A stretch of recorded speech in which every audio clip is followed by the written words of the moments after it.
আসসালামু আলাইকুম। আশা করি আপনারা সকলেই ভালো আছেন। আজকের ভিডিওতে আমরা কথা বলবো পদ্মা সেতু দুর্ঘটনা নিয়ে। পদ্মা সেতুতে দুর্ঘটনার পিছনের মূল কারণ কি সেটা আপনাদেরকেই জানাবো। জানতে হলে ভিডিওটি সম্পূর্ণ দেখুন। আর ভিডিওটি শুরু করার আগে একটাই রিকোয়েস্ট, আপনি যদি আমাদের চ্যানেলের একজন নতুন দর্শক হয়ে থাকেন তাহলে চ্যানেলটি সাবস্ক্রাইব করে পাশে থাকবেন।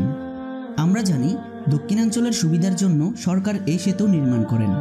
এরপর থেকে অনেকে পদ্মা সেতু দেখার জন্য আসছে। অনেকে আছে যারা পদ্মা সেতু দেখার মধ্যে সীমাবদ্ধ না হয়ে পদ্মা সেতুর উপর বেপরোয়াভাবে গাড়ি চালাচ্ছে, যার ফলেই দুর্ঘটনা ঘটছে। পদ্মা সেতুতে দুর্ঘটনার মূল কারণ হলো বেপরোয়া গতিতে গাড়ি চালানো।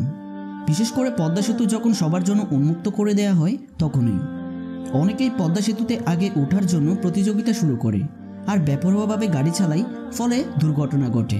তাই সকলেরই উচিত এই বিষয়ে সচেতন হওয়া। দুর্ঘটনা এড়াতে সেতু কর্তৃপক্ষ পদ্মা সেতুতে বাইক চলাচল নিষেধ করেছে। সিদ্ধান্তটি আপনাদের কেমন লেগেছে কমেন্ট করে জানাতে ভুলবেন না। আজকের ভিডিওটি এই পর্যন্ত।